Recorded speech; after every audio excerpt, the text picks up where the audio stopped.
La commune de la semaine. La commune de la semaine. La commune de la semaine s'arrête cette semaine à Petit-Réderchin. Et à Petit-Réderchin, il y a des ânes. Alors rassurez-vous, je ne veux pas avoir trop de coups de fil à la radio. Je parle bien sûr des animaux. Et il y a une spécialiste en la matière, c'est Sophie Masnada. Bonjour Sophie. Bonjour. Pour ma culture personnelle, pour les moutons, on dit un berger, une bergère. Pour les ânes, qu'est-ce qu'il faut dire? Alors pour les ânes, on dit un ânier ou une ânière. Donc je suis une ânière. Comment naît cette vocation? En ayant un âne, puis 2, puis 3, puis 4. Comme pour beaucoup de choses, c'est une passion, pour accomplir un rêve. Et puis quand on est mordu, je m'entends. Quand on est mordu, on continue. Et puis voilà, je me retrouve là. Vous avez combien d'ânes à Petit-Raid? Alors j'ai 4 ânes depuis le mois de décembre. Deux ânes que j'ai depuis 5 ans et deux nouveaux.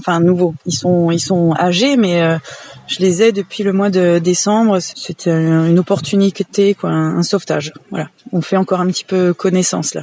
Je dois dire que je suis très très reconnaissante parce que il y a 1 an de ça, je publiais une publication sur Facebook où je demandais si les gens étaient intéressés pour une tonte écologique. Et donc simplement, j'amenais mes ânes dans tel ou tel pré, je mettais des clôtures amovibles que j'étais obligée d'enlever à chaque fois et de réinstaller, et ça me prenait un temps fou. Donc je suis maman de 3 enfants. J'ai... Donc,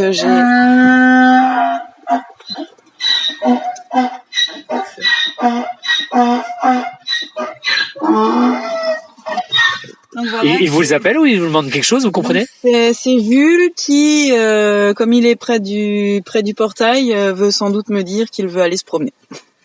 Du coup, vous vous baladez avec vos ânes tout autour de Petit-Raid. Vous avez des petits sentiers préférentiels ou on est plutôt dans le champ au cœur du village? Alors on me voit souvent me balader soit seule ou à 2 ou avec mes 3 enfants, donc chacun un âne, parce qu'on les déplace de pré en pré. Et donc les gens sont toujours ravis de nous croiser, qu'ils soient en voiture ou à pied. Tout le monde est toujours très content de voir des ânes au bord de la route. Après, sinon, on part en balade on a cette chance à Petit-Réderchin d'avoir la forêt vraiment à côté, qu'on soit ici ou à l'autre extrémité. Il y a soit des chemins de prairie ou la forêt. Et puis là, alors on part en balade pour quelques heures et puis c'est toujours des chouettes moments. Alors on est entouré par les ânes, je sais pas si je suis un intrus, je sais pas, mais vous avez un beau projet dont il faut parler. Vous n'êtes pas seulement une passionnée de ces animaux, mais vous avez un vrai projet avec eux. Vous pouvez nous en parler? Alors je peux pas expliquer comment se passe un atelier type parce que c'est vraiment selon le public ou la personne que j'ai en face, selon ce qui a travaillé chez cette personne. Et comme je débute, j'ai pas non plus énormément d'expérience et je fonctionne au feeling. Je vois souvent, on voit comment ça se passe. Il faut venir une première fois, on voit ce qui se passe. Il y a une magie qui se fait quand on rencontre l'animal. Donc là, on voit que vous êtes vraiment pris en étau entre les deux parce qu'ils sont très curieux, ils ont besoin de ce contact. Et à ce contact-là, ça nous donne énormément. J'ai eu mon premier âne parce que donc je rêvais, j'ai eu un coup de cœur pour les ânes quand j'étais plus jeune. Et c'est vrai que depuis toujours, j'ai eu à cœur parce que ça apporte tellement, l'âne apporte tellement, et j'ai toujours eu à cœur de partager ça, que ça ne me profite pas qu'à moi-même. Et donc ça, j'y pense depuis maintenant très très longtemps, mais ça fait vraiment 1 an que ça se développe plus dans ma tête. Et donc le projet, c'est de proposer soit de la médiation. J'ai déjà été à la maison de retraite à Sirstal, c'était vraiment une chouette expérience.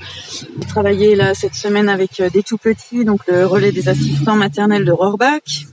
J'ai des idées pour travailler avec des publics handicapés ou même avec des enfants qui ont besoin de se poser, ou en fait tout type de public. Même nous, n'importe qui n'a pas de difficultés particulières, on a chacun peut-être la patience à travailler ou ces choses-là. Donc il y a ce versant de la médiation.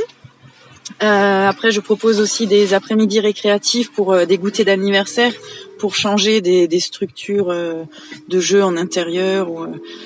Voilà. Là, je propose vraiment quelque chose de nouveau où on découvre les ânes. Selon l'âge, j'adapte ma prestation, soit des parcours, soit une petite balade dans le village ou quelque chose comme ça. Qu'est-ce qui vous plaît à Petit-Réderchin? Qu'est-ce qui fait qu'il fait bon vivre à Petit-Réderchin? Qu'est-ce que j'aime à Petit-Réderchin? Donc ce côté campagnard. Je peux aller acheter des poules chez un jeune dans le village. Je peux aller acheter des œufs. Je peux aller acheter du fromage chez Léa. Il y a des anciens qui ont plaisir à partager leur savoir. Il y a des plus jeunes aussi qui ont des projets plein la tête. Et tout ça, ça fait Petit-Réderchin.